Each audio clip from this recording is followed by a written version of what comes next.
While there's been a substantial body of critical and creative work in Italo-Canadian literature on questions of sexuality since its emergence as a recognizable canon in the 1980s, especially in terms of the writing by women, work by and about gay and lesbian or queer subjects have been relatively few. The popular success of Danuccio's play Mambo Italiano in 2002 and subsequent film has raised the visibility of the invisible homosexual within a traditional Italian immigrant family structure and explored questions of self-hatred, secrecy, and eventually acceptance that relies largely on stereotypes about both homosexuality and Italian ethnicity for its comedic effect. But this popular success has elided other more challenging queer narratives by Canadians of Italian descent. So in this paper, I propose to examine the questions of transgressions, both moral and bodily transgression, in the work of young playwright Salvatore Antonio, whose 2007 play In Gabriel's Kitchen was finalist for the 2007 Governor General's Award for Drama, and Christopher DiRado's recently published first novel, The Geography of Pluto, 2014. Taking into consideration the work of Jack Halberstam and Jose Esteban Munoz on queer geographies and temporalities, I want to examine how the gay or queer characters in the works of DiRado and Antonio open up spaces of what these two theorists have called utopic longing. That is a desire for both real physical lived spaces, such as in these cases the immigrant home or the city or the suburb, and the imaginary spaces upon which memory and affect and life narratives are written. I want to show that in their desire to negotiate a space of belonging in the city and the family, the main characters in DiRado's novel and Antonio's play imagine and experience time and space in ways that are different from their heteronormatively and ethnically prefigured surroundings. If for DiRado's the city of Montreal is a space of belonging, imagination, memory, and sexual awakening, for Antonio the domestic space of the home, and more specifically the unfinished basement of the Italian immigrant household, becomes a heterotopic space in the sense described by Foucault. That is a space, and I quote, capable of juxtaposing in a single space several real spaces, several sites that are in themselves incompatible. The incompatibility of this basement space resides in the fact that it is the space of hidden homosexuality within the play between the two characters, while at the same time it is also a space of normalized and presumably heteronormative Italian immigrant sociability and domesticity. It is a utopic space in the sense that it is a space of imaginative escape from present realities, a hope for a future in which closeted lovers may create a sense of queer domesticity. Furthermore, both the novel and the play repeatedly link physical spaces in the spaces of the city with the space of the body itself. An imbrication between bodily affect, memory, and the spaces of the city, with its familiar haunts, bars, spaces of queer encounter, or in the secret spaces of the home, where the young lovers in Antonio's play must hide in plain sight. Christopher DiRado's 2014 novel, The Geography of Pluto, describes the coming of age of Will Ambrose, a young geography teacher who tries to negotiate through various relationships, the most significant of which are those he has with Max, his boyfriend, Angie, his best friend, who's a lesbian, and his mother, a librarian who works at the Atwater Library in Montreal. The novel traces Will's development from a young man living in his mother's house to the discovery of his own homosexuality, and eventually the discovery of the larger gay community in Montreal. As the novel progresses, Will is confronted with various forms of loss. The loss of his relationship with Max, the loss of his mother to illness, and throughout the novel one may see the strong links between space, the geography of the title, and Will's profession, but also his lifelong desire to map out the trajectory of his life in terms of the different parts of the city of Montreal. In his 2006 play, In Gabriel's Kitchen, first stage at Buddies in Bad Times Theatre in Toronto, Salvatore Antonio tells the tale of the Montesanto family who lives in Woodbridge, an Italian immigrant enclave on the outskirts of Toronto. Concetta and Paolo Montesanto and their sons Marco and Gabriel are a typical Italian immigrant family who have struggled towards the comforts of middle-class existence in Canada, instilling in their sons Marco and Gabriel a sense of Italian heritage, tradition, and morality informed by their religious beliefs. Much of the play takes place in various parts of the Montesanto household. The first floor kitchen is where most of the present-day action takes place, whereas the unfinished basement is the obscene, or rather the unseen space in which Gabriel and his young lover communicate. Through this temporal and spatial disjunction, the audience comes to understand that the Montesanto family is still reeling from the loss of their son Gabriel, who commits suicide when his homosexuality is rejected by his family. The drama unfolds in the conflicts between Marco, who has left the family in order to live on his own in Vancouver, and his parents, who refuse to face the realities of their son's death. So in the following pages, I will explore the notions of queer geography and temporality as discussed by Halberstam and Munoz, and show how these may be identified in the two texts that we'll be discussing. And in a larger sense, speak to the realities experienced by LGBT Italian Canadians. Halberstam and Munoz have argued that the gay and lesbian, and more specifically queer bodies and experiences, subvert mainstream conceptions of temporality and spatiality. Specifically, Halberstam argues that historically both time and space have been and continue to be shaped, organized, managed, experienced in accordance with the needs of a heteronormative, masculinist, and capitalist society. Foucault has shown this in his History of Sexuality, where he argues that the discourses around normal and abnormal sexualities of the 19th century assured the primacy of the heterosexual couple, and thus the continuous renewal of a productive workforce at the dawn of the industrialization of Europe. Thus, heteronormative temporality is always future-oriented, inscribing itself in the accumulation of wealth and capital, and in the perpetuation of the family in the promising figure of the child. The rise of capitalism also assured the regimented use of space and the bodies that occupy those spaces in accordance with the laws of the market. Public and private spaces were cleaved off from one another as the time of work and the time of leisure became associated with particular spaces and particular activities. This also led to the association of domestic space and domestic work to the female gender, and public space and public presence to the male gender. To each space, a set of proper and improper acts and forms of embodiments were assigned, and to each their own regimented temporality. Contrarily, Halberstam argues that queer temporalities and postmodern geography subverts this model. Queer uses of time and space develop, at least in part, in opposition to the institutions of family, heterosexuality, and reproduction. They also develop according to other logics of location, movement, and identification. Queer time is about the potentiality of life unscripted by the conventions of family, inheritance, and child rearing. So a queer geography implies a geography of self-erasure, often silence, longing, subterfuge, double meanings, subtle glances, and a secret language of the body. Indeed, domestic space and public space, and also national space, have often denied or marginalized queer subjects until very recently. Queer spaces such as the gay village in Montréal, for instance, are often still seen as morally suspect, as a space of libertinism and free sexual exchange that endangers the heteronormative regimentation of public and private spaces and bodies, and the codification of the closed familial structure defined by heteronormative monogamy. What is interesting in these two texts is that both authors engage in the valorization of domestic and communal space as defined within the traditional Italian Canadian family, while at the same time being critical of it. Their main characters want to belong but cannot do so fully, and so long for a utopic space of queer sociability and escape from the heteronormative society in which their bodies, acts, and desires and utterances are not seen as abnormal or perverse. This desire for escape is expressed in spatial terms and temporal terms as well in the work of Dirado and Antonio. And it is this case for much more contemporary queer writing. So this notion of utopia is really important in terms of these two texts, but also a lot of contemporary queer writing.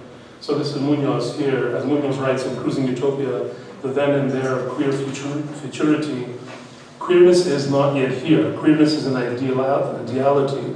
Put another way, we are not yet queer. We never touch queerness, but we can feel it as the warm illumination of a horizon imbued with potentiality. So in both Dirado's novel and Antonio's play, that queer utopian longing for a space of escape is imagined in geographical and even cosmological terms, as well as in the desire to stop time in some way, by turning inward to the body as the site of utopic pleasure. In Dirado's novel, the escape is seen in Will's desire to explore the hidden world of the gay village, and the symbolism of Pluto itself, from the title, a planet which is kind of queer, in the sense that it is not what it seems to be. It is a planet, but just recently has been demoted. It is not a planet, so it's this kind of clear space here. On the outer margin of the solar system, it is dark, it is mysterious, etc.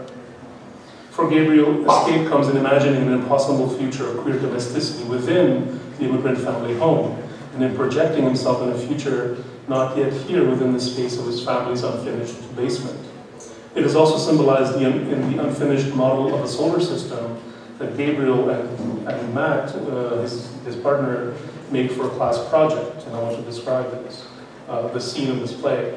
The unfinished basement kitchen, lights slowly rise to reveal Matt and Gabriel on the concrete floor. They are naked, lying beside each other on a blanket.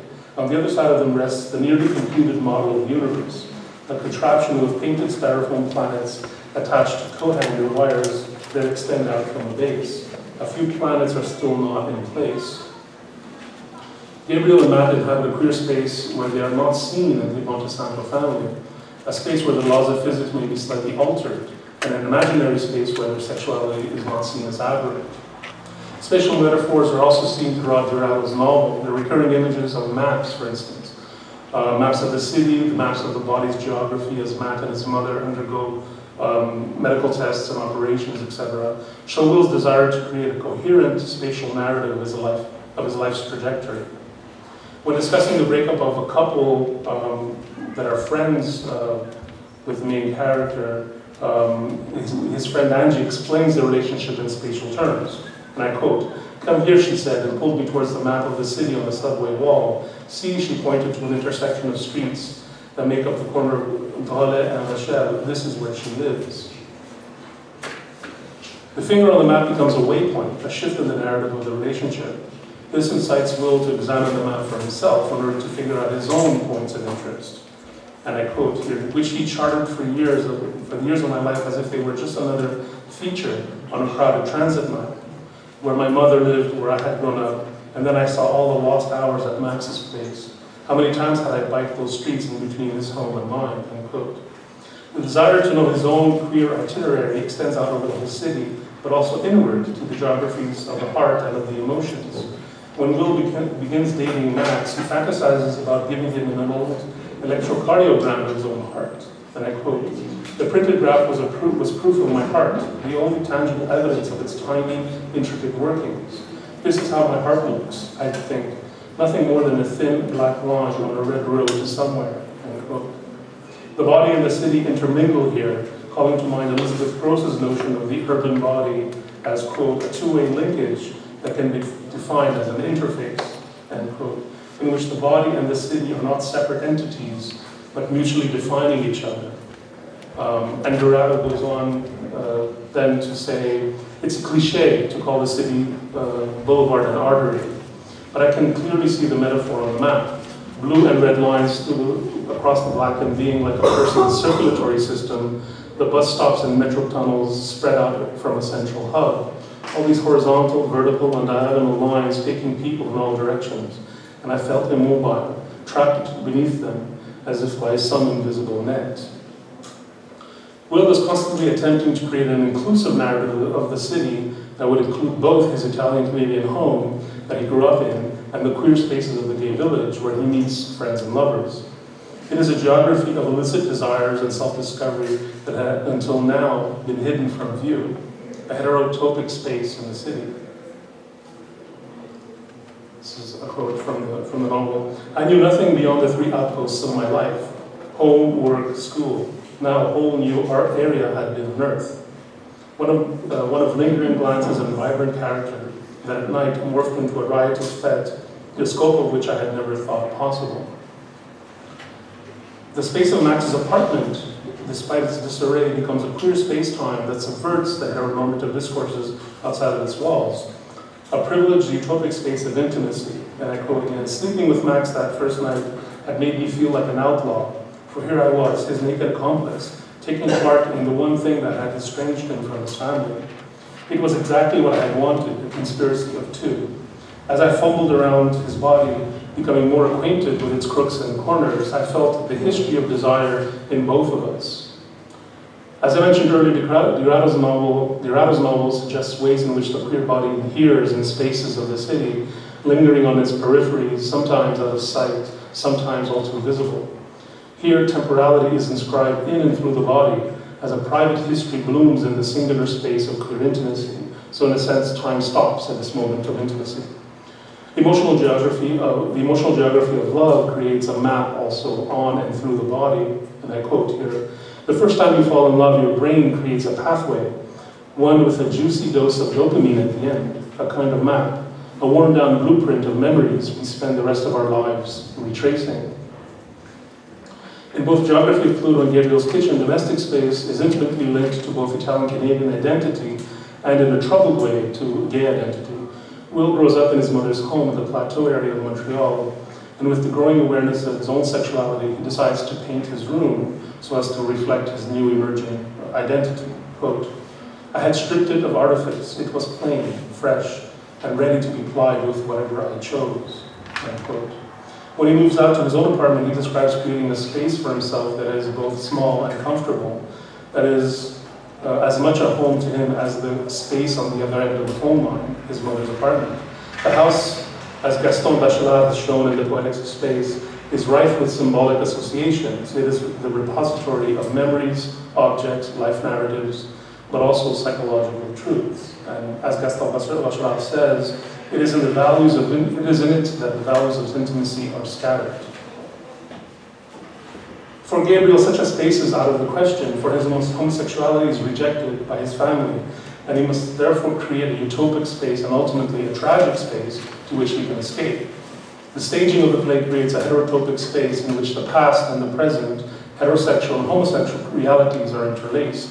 Scenes of present-day familial conflict are interspersed with earlier happy days of familial harmony, just as the heterosexual space of the immigrant household, the family kitchen, is inflected by the imagined and actual spaces of homosexual desire in the unfinished basement below.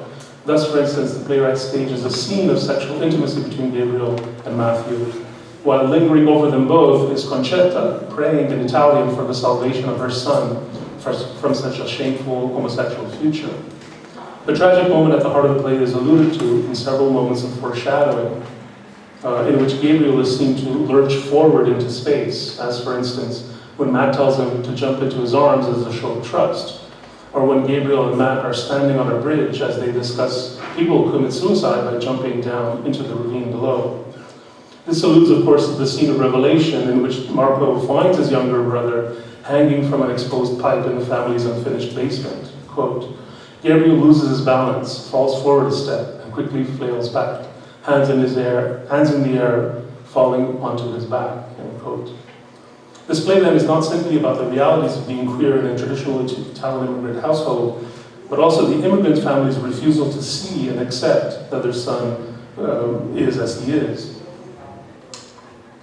As Concetta implores in a highly stylized monologue which takes place as she hovers over the two young men laying together at the foot of the stage, I quote, "Ti prego di darmi la forza, non per accettare, non anzi invece, ti prego di darmi la forza di non vedere. Voglio essere cieca." Silence, denial, suppression, these define both Paolo, Gabriel's father, who has lost himself in work and watching television after the death of his son, and Concetta, who refuses to confront the reasons for Gabriel's suicide, and who obsesses about how she will be seen by her neighbors. She is obsessed, for instance, with the Christmas manger she puts out every year in front of her home, and is critical of the Manjak woman next door and her modern way of raising children, hiding perhaps her own sense of guilt and powerlessness as a woman and as a mother. She also becomes alienated from her neighbors and her family, for, as she says, "Now my house has a black mark." Concetta simply refuses to see the death of her son and her role in it. His room has remained untouched for the 3 years since his suicide, and a pile of National Geographic magazines keeps growing as she refuses to cancel Gabriel's subscription.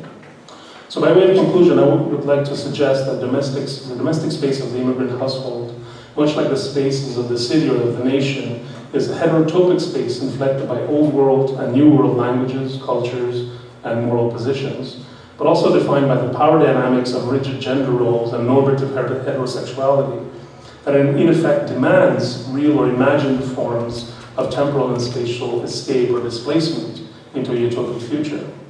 The difference between public and private persona of identities that are shown and those that are hidden, as seen in the very notion of the closet as a kind of speech act, as Eve Sedgwick has discussed in the epistemology of the closet, is doubled in this play. So the public face of the family as it is presented spatially on the second floor of the home, where family and friends are received, and the private hidden face of the family that takes place often on the first floor or even the basement, where families can, and I quote, just relax and be themselves. Reproduces the dynamics of public and private disclosure and silencing that contain and marginalize queer subjects. As Gabriel explains, and I quote, I think it's like they use the downstairs one if they're going to be making a mess or like cooking fish, and the other is for when you have relatives over for Christmas Eve or like confirmation parties. Right? So there's this public and there's this private that is spatially described, or spatially symbolized here. The basement is symbolically associated with the unseen, the repressed, the family secrets that must remain concealed. As Bachelard writes of the cellar or the underground space of the home, quote, it is first and foremost the dark entity of the house, the one that partakes of subterranean forces. When we are there, we are in harmony with the irrationality of the depths. The cellar then becomes buried madness, walled-in tragedy. Indeed, the discovery of the young Gabriel's body hanging from a pipe in the subterranean space makes of the basement a tragic space, a failure of the utopic vision which he and his lover imagined. In her article, Queer in Italian North American Women writer Michaela Baldo has suggested that, and I quote, the concept of queer in this diaspora have been informed by postmodern and postcolonial theory and have intervened on theories of time, space, and identity, infusing them with notions of transgression, contingency, power, and conflict. In Giurado's geography of Pluto and Antonio's in Gabriel's Kitchen, we can see evidence of this transgressive potential of queer geographies and temporalities in its subversion of heteronormative gender roles and the traditional narratives of Italian immigrant experience in Canada. Thank you.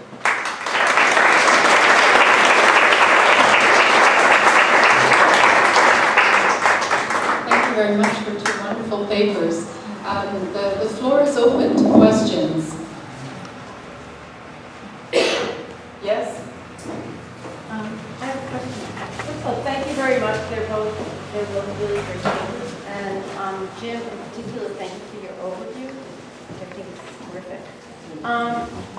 One comment and one question. Comment just to add to other people, maybe people here know this, but Antonio D'Alfonso also contributed greatly to the development of Italian-American literature, which was not getting published in those days. And, you know, he took the great step of taking a chance on many Italian-American writers. And I know all the other sides of him, but, you know, we know that side too. And my question to you, Jim, is how do you inspire people beyond the community to begin taking the literature seriously and criticize it?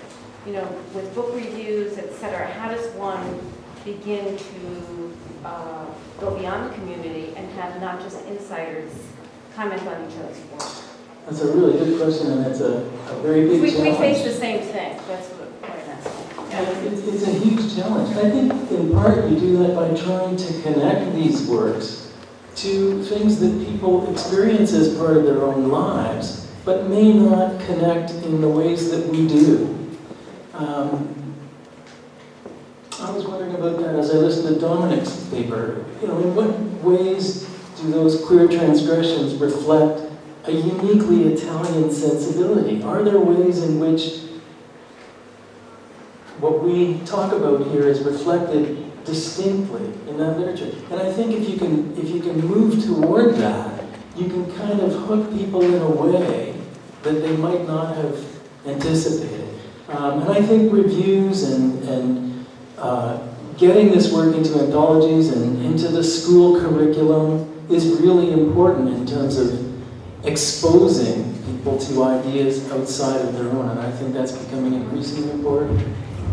Thank you. Can I just pass the mic to Dominic and let him respond to Jim's question? Well, I mean, I don't think it's particular, at least in terms of gay queer writing, etc. I don't think it's a particularity to Italian Canadian. I think it's a question of ethnic Canadian, because you can see that the question of acceptance is sometimes troublesome in immigrant communities and ethnic communities in general, generally speaking. And you also get, a diversity of responses in terms of the personal, in certain families it's not an issue whatsoever, in other families it's extremely troubling. And these two novels show that. In Dorato's novel, the mother character is completely accepting of her son, whereas in the play, obviously it's a huge problem to the point where a 19-year-old young man will commit suicide because of the inability to bridge that link between traditional values and so on, and what he is experiencing as someone who's young and gay living in Toronto. So there's definitely diversity of responses.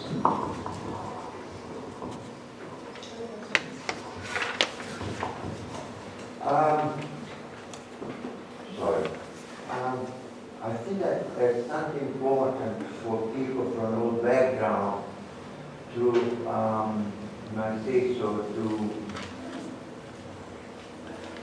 to make people understand that, in my opinion, we should never talk about ethnic writers, because we don't speak about ethnic writers in terms of people coming from Great Britain or the United States. If we do this, we are perpetuating segregation on minority groups, including Canadian-born from whatever background. Thank you. I think you're absolutely right. I think it is a problem that's been written about to a great extent in this community by people like Antonio D'Alfonso, that the notion of ethnicity, labeling, is a trap. Yes. And what we're finding is that the writing from the so-called margins has much to teach us and can change the center. The reciprocity between those things. And it's a bit of a trap, and it's one that we need to avoid. I think you're right.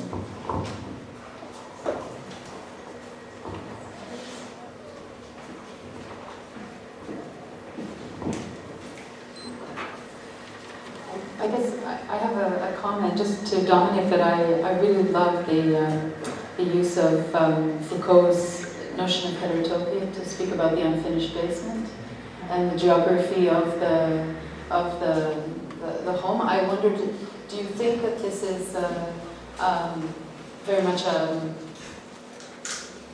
I guess it's very much an urban phenomenon? Is this differentiated among different cities, Montreal, Vancouver, Toronto, or do you think that the same geography of domestic space would translate across the different urban spaces in Canada? Well, I mean, the idea of heterotopia can be applied to any space, right? It's basically to use a space that is heterotopia. Basically, is using a space in some way that is subversive, using a space in some way that does not agree with the accepted discourses around that space. So, if you're using the home, in the example that I gave, the home, the basement in the Italian immigrant home, as anyone who comes from the Italian community in Canada, in Montreal, any city in Canada really, there is this divide, right, between the space of reception of family and so on, and the space of the basement where things happen differently. So in this play, there's a second layer, heterotropic layer, in which the basement is also a place of secrecy for these two young men, right? And so it's a space that is used in ways that are subversive to the morality, or the traditional morality of the Italian immigrant family. So in that sense, it can be transposed to any kind of space, in any surrounding. And yet, I think there's another reversal going on there, perhaps, Domenic, in that the basement is where the real living happens. The basement is where the genuine family activity occurs.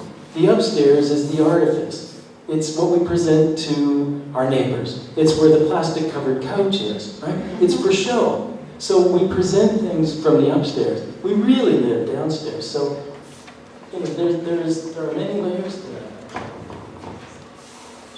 Sorry, just one last question. I think both of you perhaps could comment a little bit on what globalization has brought to the table in terms of distributing Italian Canadian writing more widely, and in Dominic's case, has connecting queer communities across borders, with the internet, with dating apps, things like that. Do you think made the queer community more accepted, less accepted from an immigrant family perspective and that sort of thing? Well, I mean, I cited Galluccio's play, for instance, the play, but also the movie. The movie, I mean, I'm a bit critical of the movie, especially because it really plays on, very big stereotypes around what is it to be an Italian immigrant, right? How do Italian immigrants in Montreal act? There's this overacting. It's this comedic effect. And the same thing happens in terms of representation of the gayness of the characters. They are the most kind of stereotyped, right? But within that, we're talking about globalization, within that there's this, the way in which those images circulate allows for an easier acceptance of homosexuality. Even though there are works, as I mentioned, other works that are a little more challenging in terms of a more authentic representation of queer identity. But for sure, I mean, media is huge, right, in terms of the acceptance of homosexual communities, and we see this more and more. And linkages, as you said, between different communities, right? In the US especially, but gay rights generally speaking, right, has had an effect on the acceptance of these realities. The question is, I mean, the paucity of the works. I mean, I had a hard time finding work, literature, plays, novels, etc., that feature prominently gay characters. Right? I found 2 or 3. So that's something that needs to come. Sure. I think globalization and particularly the capacity to move our works around has been a great boon to us, but I think it's also a bit of a double-edged sword. Where more people are able to be aware, we're able to move more information more quickly. We just talked about Skype. When we were editing our internment books a few years ago from Montreal, Vancouver, we were able to meet by Skype, which is wonderful. So there is a capacity there to move information, and that's a great thing. I think the flip side of that is that we're seeing decreased attention spans, and we're awash in a sea of information where it becomes harder and harder to discern what's worth reading, what's worth knowing. I noticed that, at the university where I work, enrollment in first-year literature courses is at an all-time low from where it was when I was an undergraduate student. There were many sections that were full. Now we have 60 students, fewer than 1 in 10. First-year student wants to take a literature course. It's not very different in history or philosophy. So will people continue to read a whole novel, even though it's available, as an e-text? It's a challenge, it's a question. And I think we need to manage that carefully. It bears the possibility for great benefit and also real problems. Okay, I think we'll have to close the session, but continue the conversation a little later. So I'd like to thank Domenic BENEVENTI and Jim ZUCCHERO for their papers this morning.